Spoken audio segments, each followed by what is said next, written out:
the reason why we conducted this kind of training, because honestly, this is the first time that we conducted a group training for Lazada. Okay? Although I am me personally conducting trainings through Lazada Philippines, I am one of their trainers and ambassadors. So most people that I train are people who already have their own stores as Lazada sellers. So what I only teach them are particular modules that would help their Lazada stores. So this is the first time that we're going to teach somebody who doesn't really know about Lazada and would like to start. So majority dyan talaga dito is gustong maging Lazada seller. Pero hindi na maging Lazada seller, but maging successful Lazada seller. That's the reason why our topic for today is about how to become a successful Lazada, certified Lazada seller. Okay? Now, I want to give, gusto ko magkaroon ng a little adjustment because majority here really doesn't have an idea. So, for those who have existing Lazada stores, every now and then you could approach me, okay? Say, for example, on lunchtime or during or after the training, we could always talk, and then I would like to assess your store as much as possible so I could see where most I could help you. Kasi karamihan na nandito ay wala pa talagang stores. Is it okay? Okay, so that way, mas mabigyan din natin ng chance those people na matuto talaga from scratch. Alright? Okay. Okay. So, as mentioned earlier, I am promoting Lazada, being one of the ambassadors, and I have here some of the recent trainings that I've conducted in Lazada University. So, most of them are brand merchants. So, in Lazada, we have 3 types of merchants. Okay? Anyway, you can take down those. You have your manuals there. Pero yung manuals po natin, it's a summary of what we will discuss. Everything will gonna be a live demo mamaya. Okay? Live steps. So, we have 3 types of merchants, which later on I'm just gonna discuss it further. But just to give you a heads up, kayo po dito, tinatawag po natin marketplace merchants. Okay? We call you guys as marketplace merchants. What are the other 2 types of merchants in Lazada? We call it cross-border merchants and brand merchants. Cross-border merchants, ito po yung mga merchants that is outside the Philippines. Say, for example, Taobao. Are you familiar with Taobao? Kapag pupunta ka sa Lazada, merong store doon, Taobao. These are stores from China, merchants from China. So, from Lazada Philippines, you could directly order in China through Taobao. They will ship it from China straight here in the Philippines. Okay, so that's what we call cross-border merchants. We also have what we call as brand merchants. Who are brand merchants? Have any idea? Yes, by the way, I would like this class to be very engaging, so I have something with you, for you guys. So we have here gift certificates. So this is our good for men and women. So we have facial, we have foot spa, we have gluta drip, we have manicure and pedicure. So for anyone who could answer me back, I'm going to give you this all valid within the next 3 months. Okay? So I will be opening another branch in Quezon City, but at the moment, it's actually in where is this? In Malabon. Okay? Pero anytime, you could access this even extended of 3 months. So whoever could answer me back, you have a reward. Okay? Yes. Everyone's okay? Yes. When I say hi, you say hello. Yeah. When I say hello, you say hi. Alright? Hello? Hi. Hello? Hi. Okay. Alright. Good. So who could tell me what is brand merchants? Okay? Who could tell me? Yes, ma'am. Brand merchants yung mga brand mga kilala natin. Play, Times, yung mga brand. Yes, correct. Okay, you have an answer. So let me give you this manicure and pedicure gift certificate. Okay, congratulations. May I know your name, ma'am? Mary Ann, thank you so much. Okay, brand merchants, these are type of merchants or sellers in Lazada where they have already built a big name in the industry. And say, for example, all of you here could be a brand merchant. Okay, it doesn't mean that all of us here are only limited to being a marketplace merchant. So, brand merchants could be requested as a brand merchant if you would like so. But mostly all of these are big companies or corporations who registered their business as a brand merchants. Anong difference nito? Yung mga marketplace po natin dito, as we all know, you guys doesn't have commissions. Lazada doesn't have commissions to you. Tama? Okay. Just to give you an idea, last August of last year, Lazada still already announced of having 0 commission for marketplace merchants. Only to those brand merchants, meron pa silang commission. Okay, and how much does it take usually? It's usually a minimum of 5% up. Okay, so if you wanted to be on a brand merchant, it's also good. That meron tayong tinatawag na Laz Mall or Lazada Mall. Dito po lahat ng mga brand merchants. Okay. Yung Lazada site, marketplace natin, yun yung nasa app po natin. But inside the app, there's what we call Lazada Mall. That's where we get our, we see all the brand merchants. That includes Bench, L'Oreal, even SM, Fisher Mall, Robinsons, already part of the brand merchants. Okay. Now, the reason why I explain it to you because, as mentioned, ang mga tinuturuan ko dito usually are mga brand merchants. Okay. So, they have people who goes to Lazada Philippines and wanted to know more how they will be able to maximize the tools of Lazada. Okay? Alright. So these are some of my trainings we've conducted, and at the moment these are our creative team. Okay. Now, it's important to know for me on my side kung sino po dito yung, kasi lahat karamihan ay gusto mag-start ng Lazada business. I wanna know first kung meron na po ba kayong have you ever thought that you would start a business by your own or you would have to have a team already? Okay? Sino po dito yung meron ng possible na a possible team that you already have an existing team or possible that could create an immediate team? Sino po dito? Meron na? Okay, 1, 2, 3, 12. Okay, who else? Alright. Now, the reason why I show this to you, it's because when I started with Lazada, okay, I only started with one product. But with that one product, it grew so fast that we now have hundreds of thousands with us. And with just one person with me, so we expanded our operations. But right now, we focus more on our creative side. Meaning to say, the people that is important with your business when it comes to Lazada are people on the creative side. Later on, I'll explain further. These are people who is really good when it comes to graphics, multimedia, contents.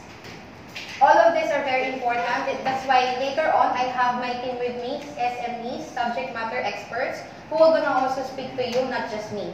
Okay? So, where we're going to give you our best practices, why our products on Lazada is selling. Okay, just to give you again an idea, not all products could be sold in Lazada. Although there is a potential that all products will be sold, it's just a matter of time. Okay? Pero as long as you have a good tactic on the marketing and strategy on your advertising, or I should say, utilize the free tools of Lazada, yun po yung sekreto. Which is mamaya, I'll let you know how we were able to do it from one product into hundreds of thousands of products, from one store into multiple stores that we have already. Excited? Yes. Okay, let the game start. Alright, so now here is our creative team. So we just had our year-end party last December, and okay, this is our agenda. We have 7 modules to tackle. First module, of course, introduction. Second, this is more of the product selection and sourcing. Okay. Third, Lazada seller registration. Lahat po dito may laptop? Lahat po. This is the number 1 requirement. You need to have a laptop because we have to create your own store in Lazada. Before this day ends, you want to make sure you have already an existing running store and we're going to build it all the way. Sino po yung mga walang laptop? Okay. Okay, it's really important that we have to have a laptop. We'll try if we could provide you one, but it's actually the number 1 requirement. So, I guess, so ilan po? 1, 2, 3, Let's check if we could provide later on. We cannot guarantee, but titingnan po natin. Okay. Number 4, seller-centered dashboard management. Number 5, designing, cataloging, and optimizing your store. Number 6, tips and techniques to earn millions through Lazada. You wanna know? Yes! Hindi ko sasabihin. Pag hindi kayo makikinig at walang magpa-participate. Okay. Number 7, store builder and lorry kit. These are particular important tools in Lazada through RBDI Creatives. Okay. Moving forward. When it comes to Philippine e-commerce, sino po dito yung hindi familiar when you say e-commerce? Okay. Majority knows about e-commerce. Okay. When you say e-commerce in the Philippines, it's being forecasted na year 2018, it will grow too fast. Ang goal actually ng Southeast Asia SEA, particularly Lazada, is to have a $6 billion revenue. And just to give you an idea, Lazada exceeded that amount last year alone. And beginning this year, there's a potential that Alibaba will be able to give more investment. As we all know, Alibaba is already majority of the shareholders of Lazada, or getting 83% of the shares. So whatever Alibaba soon will provide to Lazada, especially the tools, and who knows, which I couldn't really divulge, Alibaba will be able to come here into the Philippines. So kung ano yung best practices ng Alibaba in China, you guys as Lazada sellers would have an opportunity to also grab these chances. Kaya maganda po nga ngayon pa lang, first quarter, nagsisimula na tayo. Okay? So, alright, now, by 5 years from now, if e-commerce right now is still on the growing stage, according to China, we are still actually 10 years behind. 10 years behind with their practice. Super. When I just did our training for this past 5 days, I thought I know everything already, especially when it comes to Lazada. The fact that I'm training to Lazada sellers. But the truth is no. In Alibaba practice, in China e-commerce, their key is to be very keen on every details. They're very keen on every details. If you think you're actually selling a certain product and you're selling it for a certain amount, you thought that you're earning or having a profit on it. The truth is, have you ever checked of the product costing? Have you ever checked of your marketing? Have you ever checked of your profit and analysis? Of your shipping pool, of your shipping fees, everything. So very detailed po ang mga Chinese e-com entrepreneurs. So mamaya papakita ko sa inyo yung mga right formula, right calculations to make sure na kikita man tayo sa Lazada, meron talaga tayong profit. I'll be very honest with you guys. If you will just only see if you only target a certain sale, say for example, my target sales for the next 3 months is 1 million. Sino gusto? Sino gusto? Or already have attained that? Congratulations. But for those who haven't yet, it doesn't mean that if you earn 1 million, that's yours already, right? So we have all the costings. But I have to be very honest with you. There are a lot of merchants who are actually losing money out of gaining this money, out of also receiving this kind of money. Why? Because they do not have the formula. They do not have the formula. Okay na kung kumita ko ng 1 million in the next 3 months, in the next 6 months. Pero the truth is, nakuha nyo na, wala pala kayong kinita. Ang dami pong cases na ganyan. And nakakalungkot mong isipin, we've gone through that experience also. Okay, we've gone through that experience also. And I don't want it to happen to you, so as much as possible, whatever that we're going to share it to you right now, today, this entire workshop, sana ma-apply po talaga natin sa store natin. Okay? Now,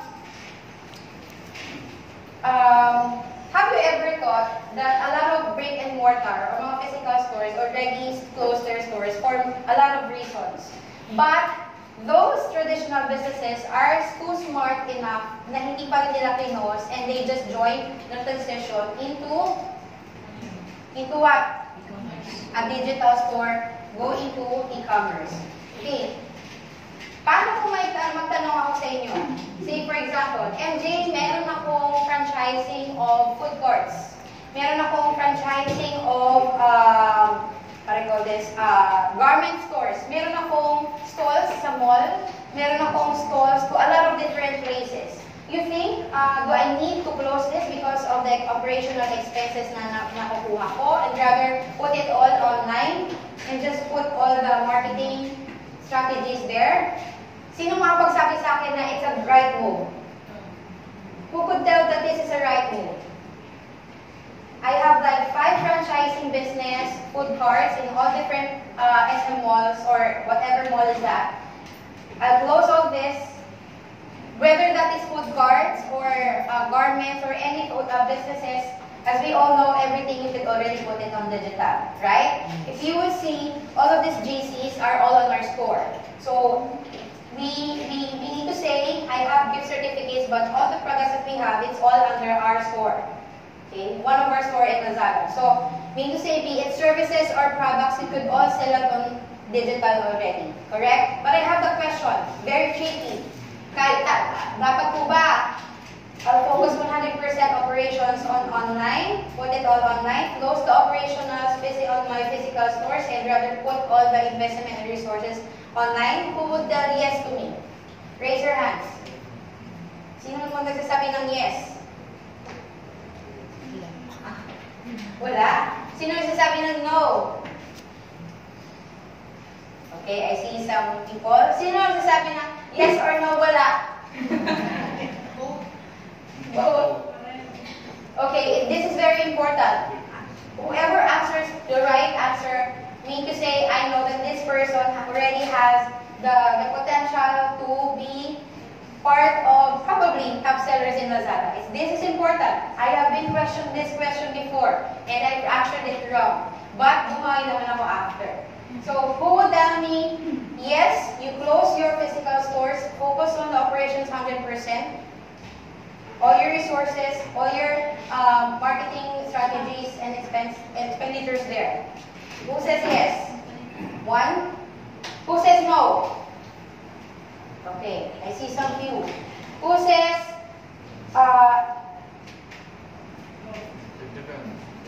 that it all depends, it's based on what business that you have. Kumbaga nasa middle siya.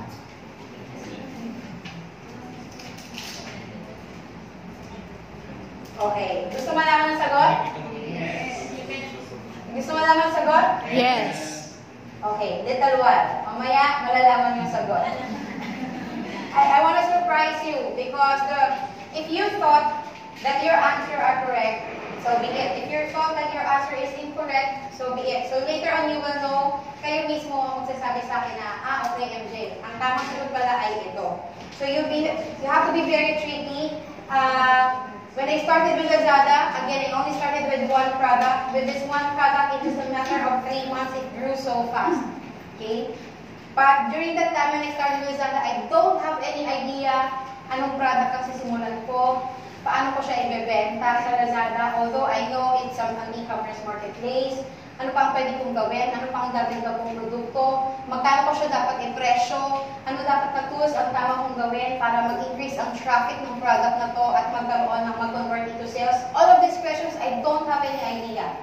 Lucky you are, we have this kind of community we're trying to create to advance our knowledge immediately instead of just, you know what we did, just lucky also because LAZADA provides video tutorials, all for free if you're already a LAZADA seller. You could all get it at LAZADA University under your dashboard. But when I started, I don't have any idea, very, very limited, pero kumita ako. Why is it kaya? So later on, I'll be able to share it with you. Now, very quick, as we go forward to second module, why do you think it's important, or why do you think LAZADA is one of the platforms you would like to start when it comes to e-commerce? Why LAZADA? Why LAZADA? Malay mo, mamaya pala pumunta dito si executive ni LAZADA executive.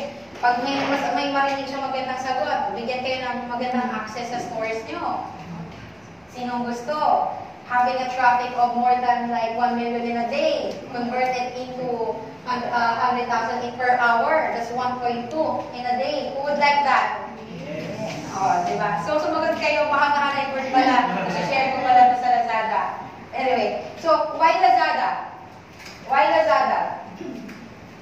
Sige, basahin na natin. Okay, why Lazada?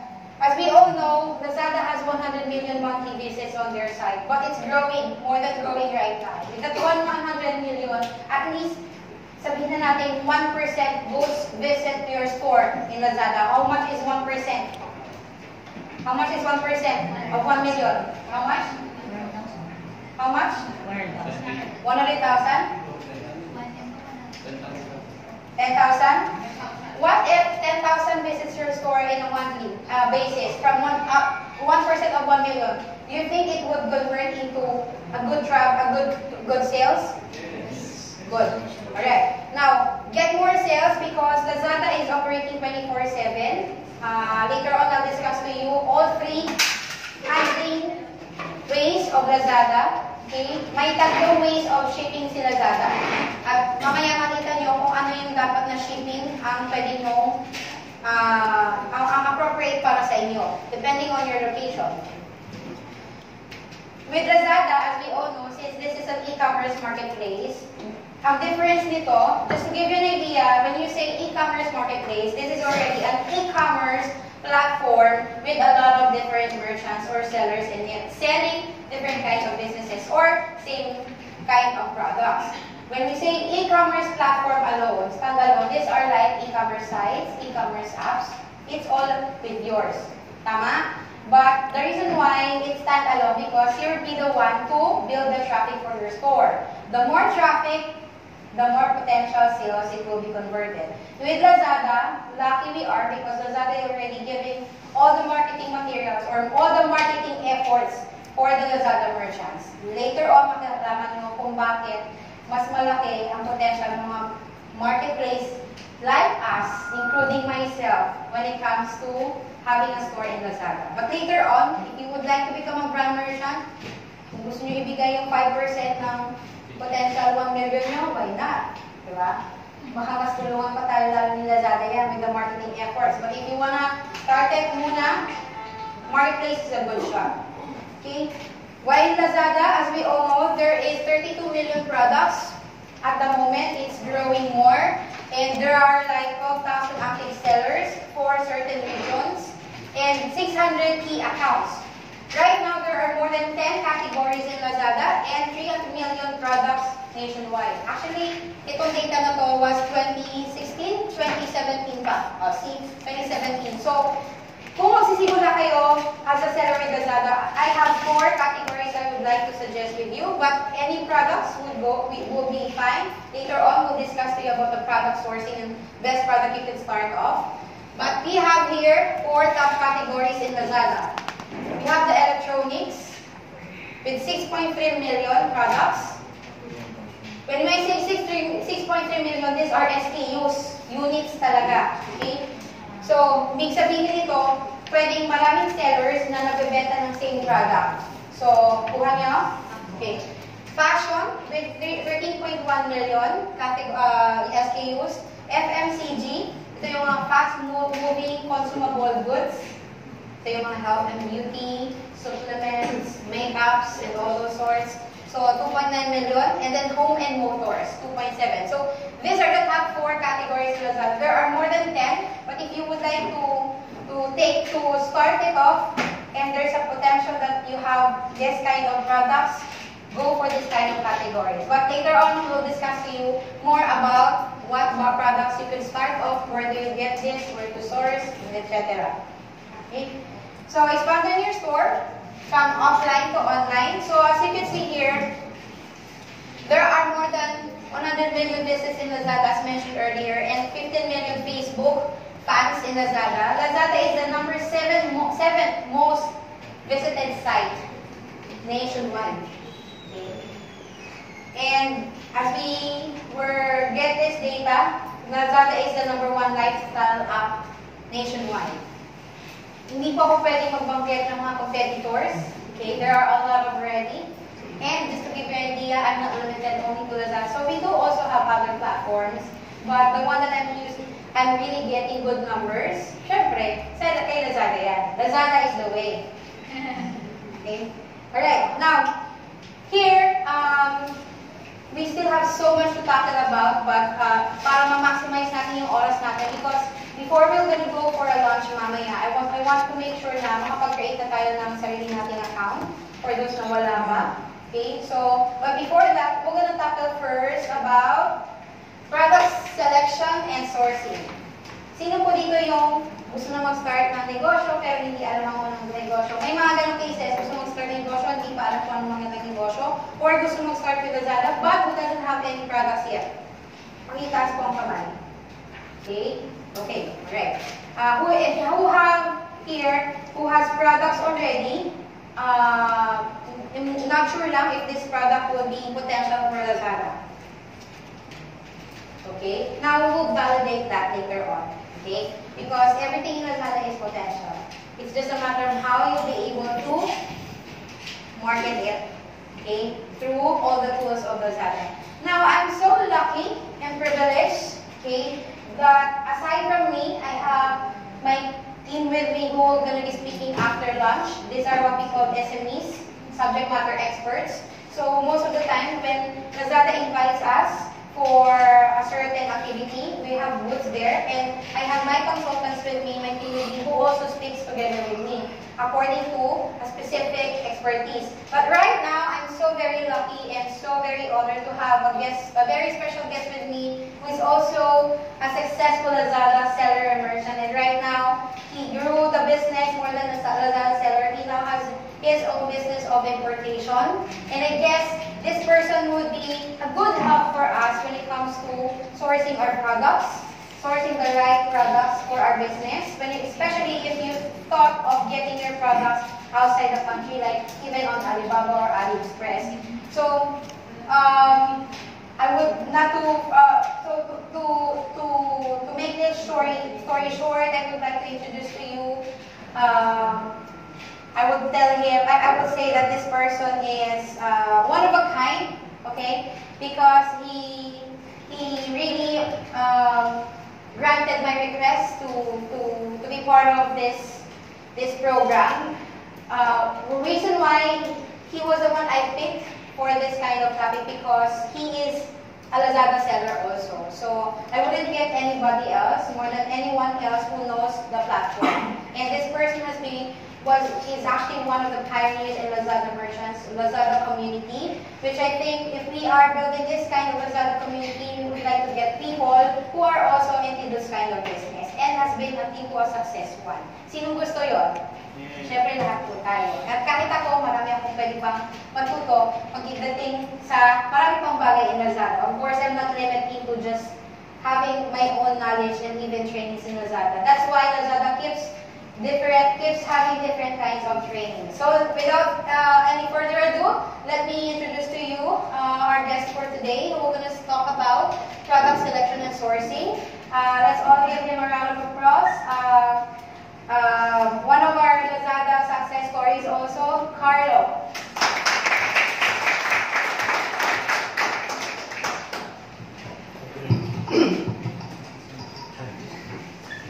Hi guys, first of all, thank you for being here, and I'm sure every one of you are excited to start their LAZADA store. But syempre, of course, we have to learn from the best muna, di ba? Ma'am MJ, one of the top seller and one of the certified trainer of LAZADA University. So, once again, I'm Carlos Cito, and sorry, hindi ako napag-prepare. One day lang, kaka-invite lang sa akin ng MJ noong Thursday. So, and this is the very first time mag-public speaking ako.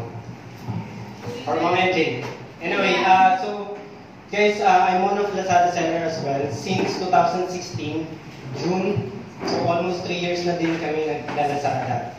So, just a short background sa LAZADA journey namin.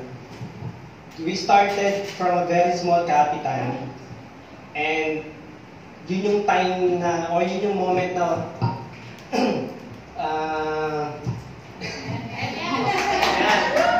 yun yung moment na, na hopeless kami. Kasi kakatapos lang namin malugi sa 4 na business na ginawa namin before. I'm an OFW from Singapore. So, kung meron sa inyong OFW dito, I don't know if makaka-relate kayo, di ba? Pag bumalik kayo dito, parang you don't know what to do na eh. Or you don't know what to do next. Then, parang you just want to grab any opportunity na mag-grab mo. So, yun yung nangyari sa amin ng wife ko.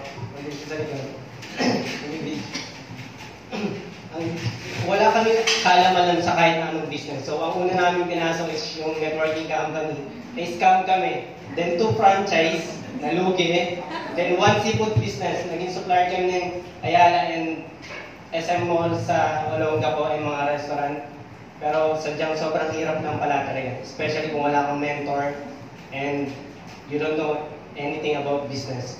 Then, yun yung time na sobrang down kami. From Olongapo, pumunta kami sa Maynila. Sa side ng wife ko. And nakiusap pa kami sa father niya na nakikita na muna kami. Kasi yun yung last amount of money namin is yung bank account niya is zero balance na. And yung bank account ko close na kasi nasa kanya lahat ang pera ko nun eh. Nasa kanya na yung ginagamit namin. But then, thankful ako kasi siguro nung time, thankful ako kay Facebook. Kasi yung time na yon, nandun lang kami sa house, nasa bahay na lang kami nun. Nagtatago sa kahiyan na nalugi yung mga business namin na ginawa namin sa Olongapo. So, ano nangyari? One of my friend posts sa Facebook, nakita ko yung post niya na may bago siyang store. She's one of my friends sa Singapore before. Then, siguro, sa sobrang desperate ko na lang din to know why or how it happened. In-approach ko siya, pero hindi kami close. So, sobrang hiya ako nung time na yun. But, anyway, siguro, thank God na din, I didn't expect na i-share niya sa akin kung paano niya in-start. Kasi dinalo ko yung timeline niya eh. Imagine, nagulat na ako, may house and lot na siya. Samantalang before kasi sa Singapore, nililibre ko lang siya ng merienda, even pamasahe. Dati. Then, ayun, thank God, shinare niya sa akin kung paano siya nag-start. Online selling. So, yun yung time na, literal guys, 7,500 pesos na lang yung cash on na namin ng wife ko. Kakapalang anak niya lang yun and pinagtatalunan pa namin kung ano yung gagawin namin. It's either we will give another opportunity, another chance dun sa business or babalik kami sa employment. But buti na lang naging supportive siya. Then yung father niya, siya muna yung nag-support sa amin. Then, ayun, doon na nag-start yung e-commerce journey namin. And now, I have 2 business, 1 B2B and 1 B2C and 2 B2B. Yung sa LAZADA or sa e-com B2C namin, we have 12 LAZADA store na and hit more than 10,000 SKU na sa LAZADA namin store. Then I have my main office sa Valenzuela, 3 office in Olongapo, and 1 office in Davao. And next week, operational na yung Santa Cruz office namin. And 3 warehouse, pero maliliit na warehouse lang. Sa Valenzuela, Baname, at saka sa Olongapo. And, ayun, thank you kay LAZADA. Although na madami kaming platforms, pero LAZADA talaga yung pinaka-majority contributor sa financial namin. Hindi namin expected talaga na LAZADA will change our lives. Sana. Yeah, so in a way, my topic will be product selection and sourcing. Guys, nung nag-start kami, or actually before, madami na din kasi kami na-encourage ng mga friend namin and natulungan mag-LAZADA. Then, most of them talaga, problema nila kung anong product to sell. These are for the people na wala pang product or current business. And we always tell them na, kung ano yung gusto nyo, kung ano yung passion nyo, then yun yung gawin nyo. But it turned out na hindi pala ganun, guys. Yes. Hindi ganun. Kasi, you have to have the momentum, you have to feel the goodness of e-commerce. you cannot be close-minded sa sarili mong niche na gusto mo. So you have to be open-minded. Go with a proven niche na, tulad ng mga sinabi kanina ni Ma'am NJ, electronics, fashion, ay yung mga yun, I think, mga proven niche yun. And general store, until yun, doon ka makakakuha ng momentum. You have to feel yung yung goodness ng e-commerce siguro muna bago nyo i-apply yung talagang gusto nyo. So, itong slide ko, as in kahapon pa lang ginawa, pasensya na. Hindi na naayos eh. Draft lang talaga ito. So, these are based on our personal experience sa business namin. Yun nga, tulad ng sabi ko, 10,000 plus SKU. Sobrang trinay namin lahat. May protocol ako sa office ko na in one day, hindi sila pwedeng mag-out, hindi kami pwedeng mag-out pag walang na-add na 10 SKU.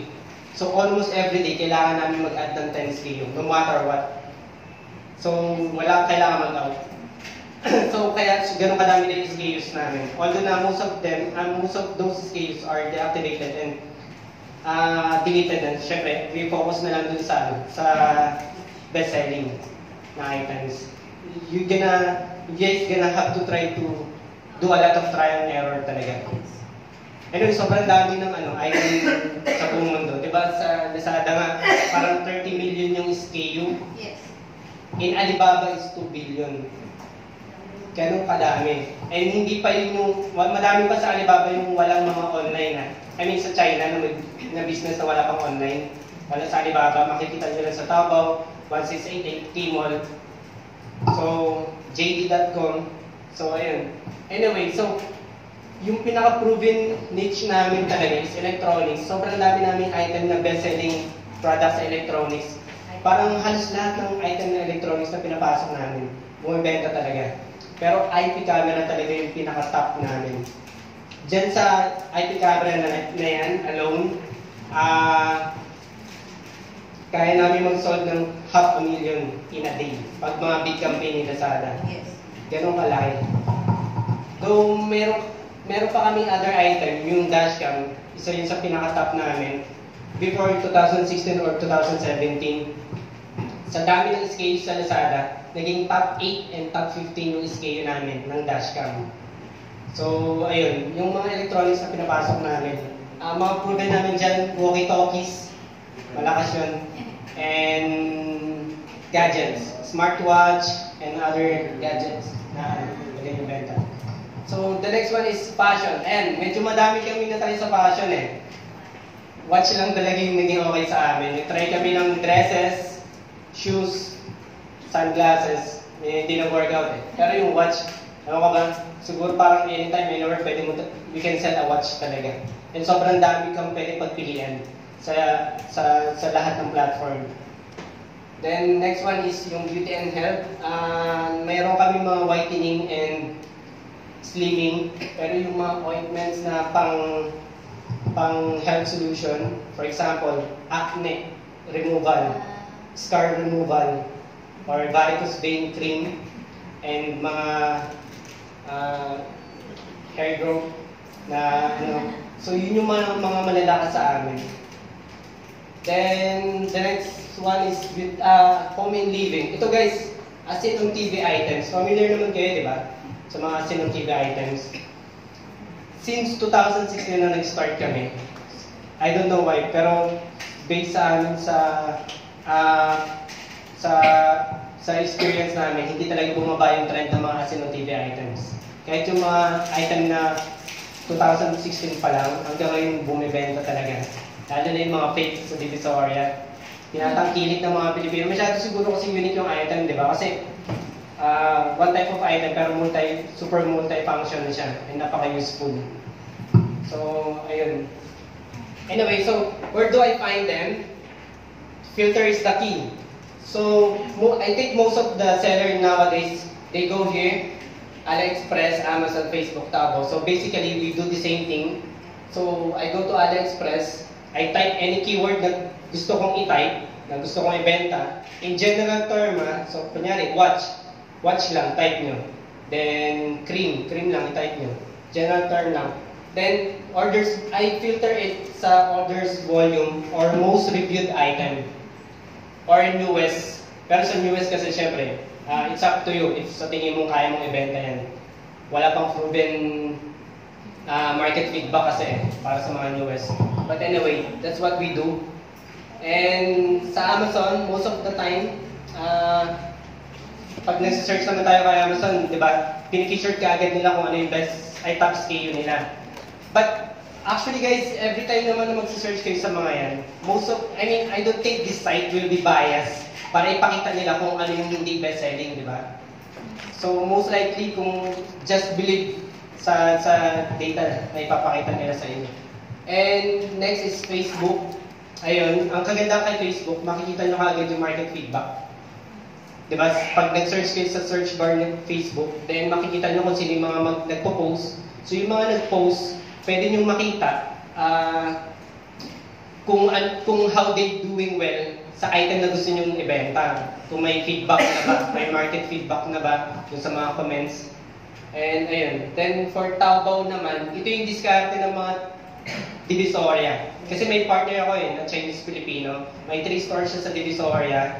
And yan daw yung ginagawa nila sa Divisoria community nila.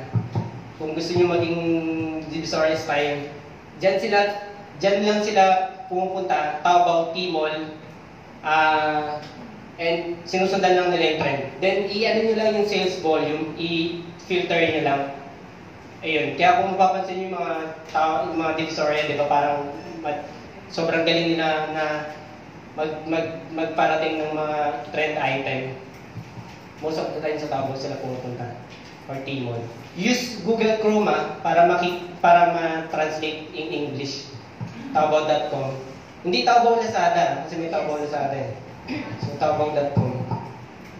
So anyway, how do I source them for sampling? Before, we do samples sa Alibaba or sa Divisoria. Ang problema sa Divisoria, you don't know where to start eh. Sobrang laki nun, so kailangan mong libutin. Minsan naabutin ka ng days or weeks para makita mo yung item na gusto mo.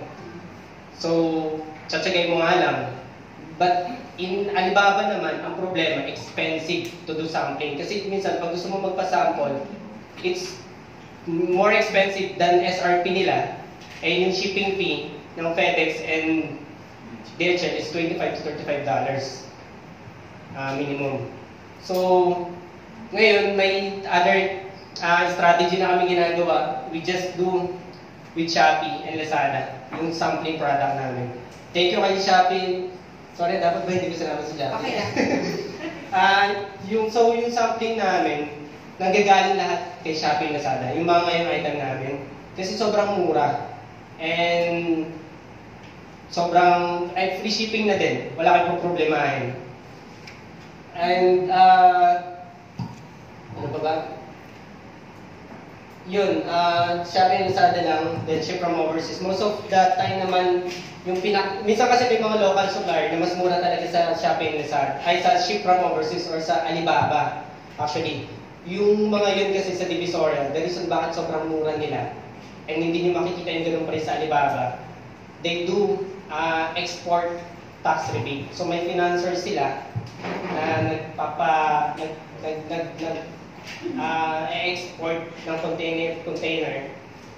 Tapos kasi pag nag-export ka na export ka ng container sa China, pwede ka magpa-rebate ng 12% sa government. So minsan parang yun na lang yung gusto nilang kitain, dahil pagdating dito sa Pilipinas, kahit ibenta nila ng cost yung mga financer. Yan yung ginagawa. So, yun, madami din kayo makikita ng item na ganun sa Lazada sa Divisoria na mababa. Yeah. Anyway, so how do I source them for bulk?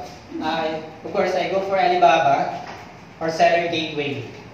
So, for Alibaba, take note lang, I always look for the account status nila, kung gold supplier or gold plus supplier sila, and kung nag-accept sila ng trade assurance. Ayun. Plus na lang, kung may on-site check status sila sa account or meron silang or verified supplier sila. Kasi pag verified sila, plus lang yun But anyway, pag verified supplier kasi sa Alibaba, madaming pinagdaanan yan na certification. Madaming na-record sa Alibaba na certification sa kanila. Background certification, product certification, business certification, bago sila makakuha ng verified supplier tag kay Alibaba. So, yun, plus yun. Then yung years of operation. Sa Alibaba guys, madalas kasi kami maka-experience before, nung dati nag-Alibaba pa kami, is yung mga raw item, wrong size, wrong variation, color, and damaged item, damaged packaging. Sa mga 1 year below years of operation pa lang. Kasi it is peak yung kung ilang years pa lang yung agent. Then madalas maka-experience kami ng magandang transaction talaga sa mga 10 years of operation sa LAZADA. Ay, sa Alibaba, sorry. But anyway, minsan kinoconsider na lang namin gold supplier or trade assurance. Then yun nga, plus na lang yung dalawa. Minsan kasi yung years of operation, kaya 1 year operation pa lang siya, bagong account pa lang siya, ng 10 years operation. So you can consider pa rin. Then sa gateway, yan yung one of my business actually ngayon, na B2B. I have my own office sa China and my own staff, my own employee. So, pwede kayo magpa-quote sa amin ng items. Pero for bulk lang talaga. Hindi kami makakita ng small. Though, we handle items din. So, ang services na in-offer namin ay product outsourcing and handling services. So, kasama na dun yung kami mag-i-import. Parang hintayin nyo na lang yung item dito, pipick upin nyo na lang kung saan dadalhin na warehouse namin. Banawe, Valenzuela, or sa hindi sa Olaw-Olaw, sa Manila. So, ayun. So, sa gateway guys, you can compare yung pricing namin kay Alibaba yun sa amin. The reason bakit kaya namin pantayin yung price ni Alibaba, syempre, we don't pay membership fee kay Alibaba na di ba nasa 300,000 yung membership fee. Then, we don't have trade assurance na binabayaran every transaction. Then, yung rate namin is peso rate, hindi dollar rate. And, ang disadvantage kasi kay Alibaba, yung mga agent doon, they don't know yung kalakalan dito sa Pilipinas. Hindi nila alam kung gaano kahirap yung tax or yung custom, padaanin yung mga item. Sa amin, kasama na yun lahat. Wala kang problema rin. So, anyway, competitor analysis. Actually, we just look for the price ng magiging competitor namin, kung magiging competitive pa ba yung price namin. Yung rates and reviews, then we just check yung date para alam namin kung gaano nakatagal yung item na binibenta at kung yung may latest reviews pa para makita namin kung bumibenta pa ba yung item.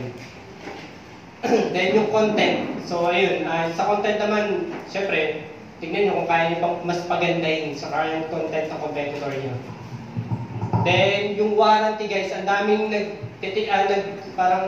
ang daming nakakalimot sa warranty. Ang daming ko nakikita sa LAZADA na mga suppliers, lalo na mga ship from overseas, they don't give warranty. So yun yung advantage natin sa kanila.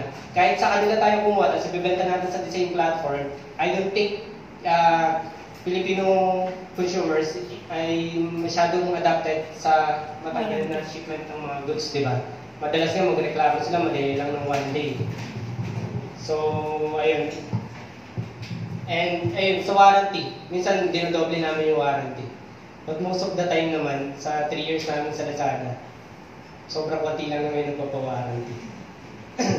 Then, yan, market analysis. Actually, habang nagpo-product sourcing kami, yun, nag-check na din naman namin. So, sa amin, yung mga proven item namin is yung mga item na talagang nagsusolve ng problem ng consumer. Kung ano yung pinaka item na katulong sa consumer. Yung talagang pinaka bumibenta. And yun yung nagiging long term and malaking market. So, ayun. So yan, ito yung profitability products sa amin.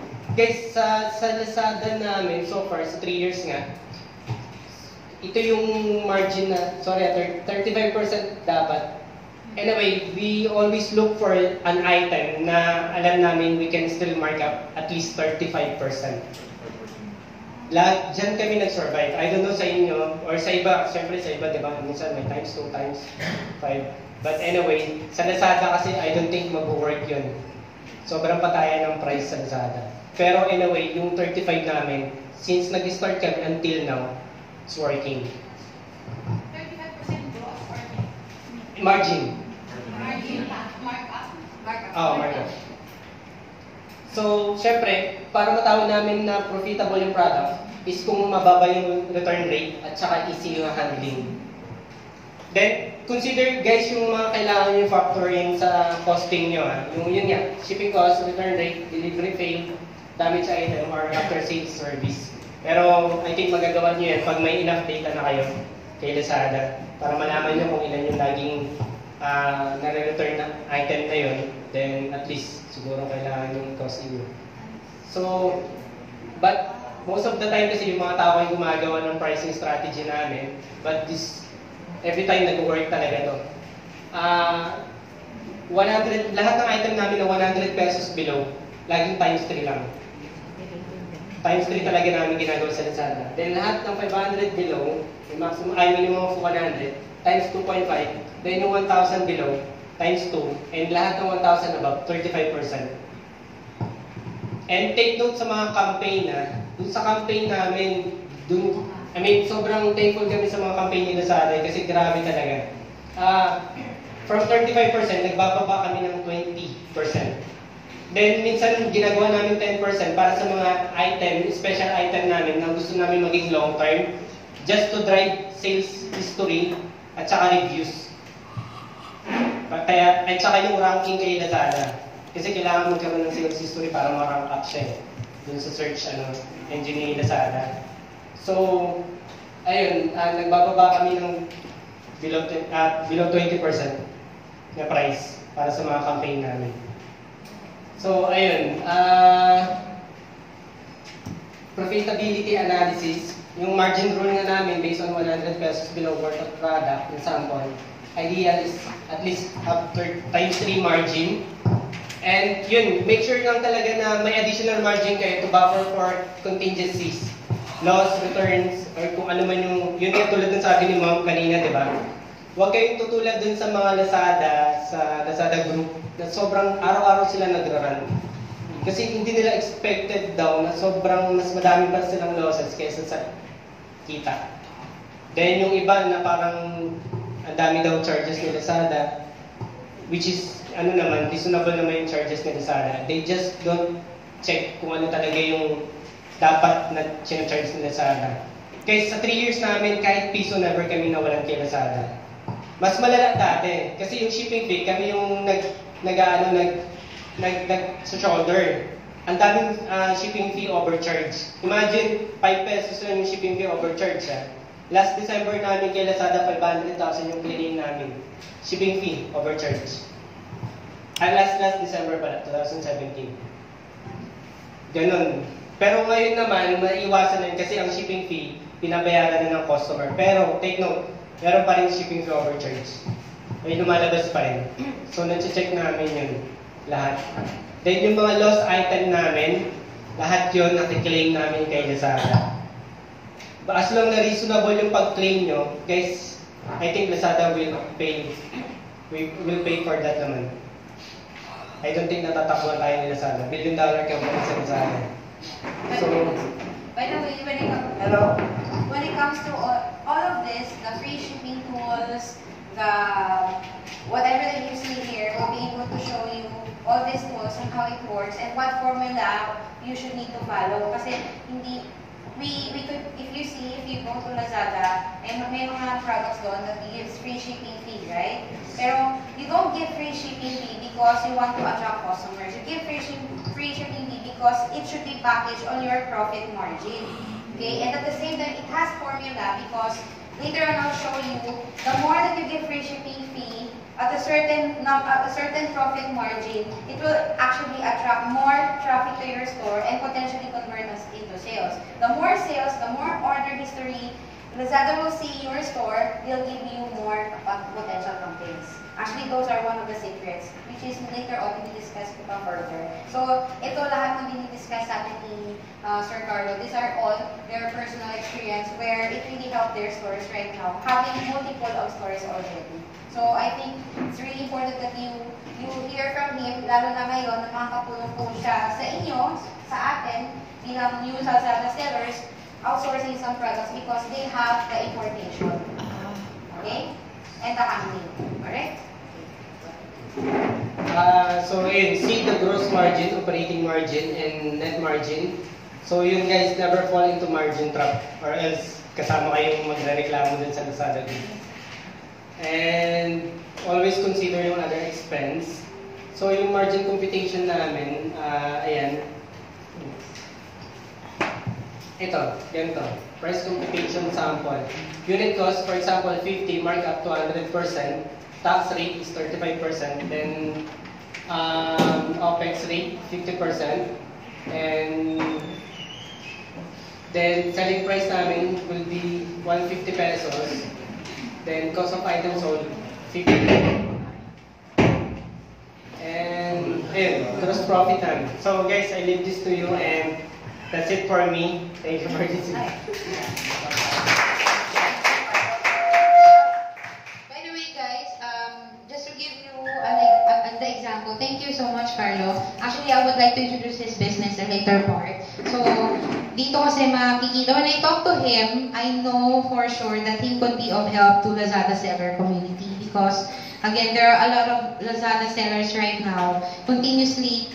Well, the truth talaga, you have to test and error, trial and error. Kasi LAZADA always tell, one of the best advice na sinasabi niya LAZADA is go for assortments. It means go for a lot of SKUs. Kaya kung marinig niyo yung sinasabi ni Carlo na 10,000 SKUs na na-produce nila, you can't imagine because the truth, LAZADA always wanted to have more SKUs on your store. So go for hundreds to thousands of SKUs. But honestly, when I started with my own, I only started with one SKU.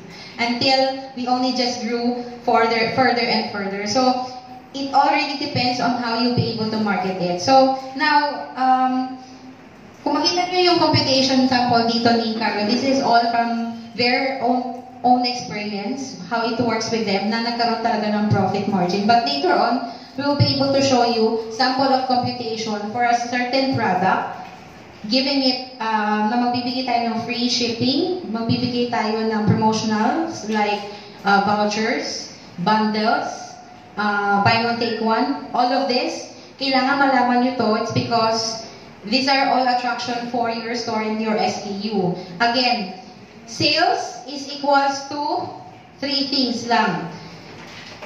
Page views, okay, meaning to say more traffic for your store, times conversion rate, all the traffic na napupunta sa store nyo, yung conversion rate po natin dyan, times the average order value on a single transaction. So, pag ita-times natin lahat na to, na-attain natin lahat na to, it will lead you to sales. Page views, meaning to say traffic, times conversion rate, how many percent yung page views na convert potentially into average order value. Ilan sa mga nag-order na to, anong average sa mga nag-order nito sa item mo? Say for example, there are like 100 items, there are 100 items, or there are 50 sold items in a day from out of your 100 stocks. So meaning to say, 100 divided by 50, how much is it? How much is it? 2. Okay. So ibig sabihin, if you are selling an item, say for example, worth 100 pesos, and you have like 1,000 SKUs, 1,000 divided by 100. 10. So, average order volume nyo every single day is 10. Okay, so i-compute lang natin. Later on, I'll be able to discuss it further kapag meron na kayong seller center. Okay, mas clear sa inyo to. Okay, now, this is in particular with Carlos services for us to be para makatulong po sa atin. So earlier he mentioned that he does handling and outsourcing of products. So if you guys would like to test different products instead of going to the Alibaba or AliExpress, which you could do it by yourself, we could also approach Carlo and his business, their company, when it comes to outsourcing products directly from him. So ibig sabihin, although merong certain MOQ or minimum order quantity, you could, if ever hindi kaya yung minimum order quantity natin, we could go for handling services. Meaning to say, you could go straight direct purchase from this sources like Alibaba, AliExpress, Tmall, pero yung handling fee, papadaan nyo kila Carlo. Okay, so there are two ways.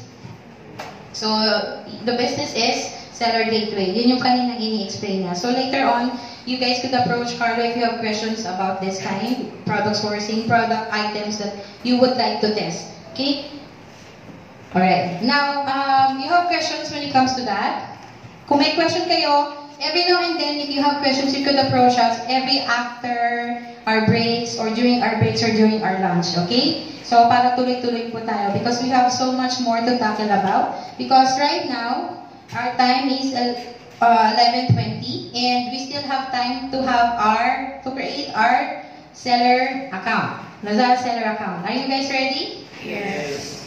Ready to create your account now? Yes. So, sino po yung mga walang laptop? Sorry, kanina alam ko may mga hindi nakapagdala. 1, 2. Okay. Now, since wala po tayong laptop,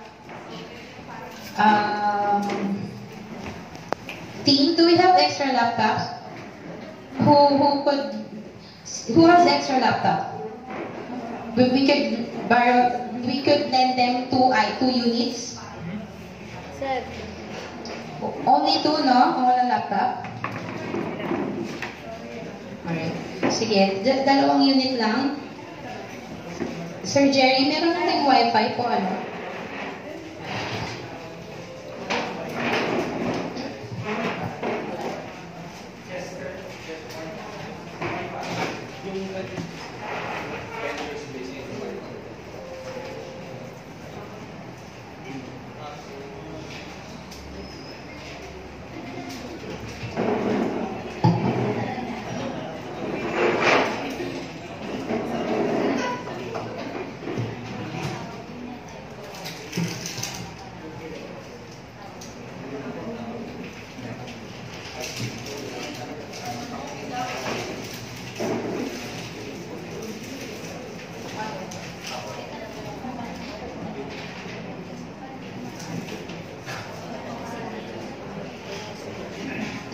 Okay, connect to Venture Space 01 Wi-Fi. Password is ice cream. One word, no space, all small letters.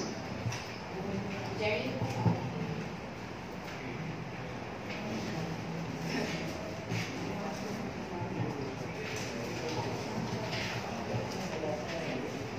Okay, have you connected to the internet na?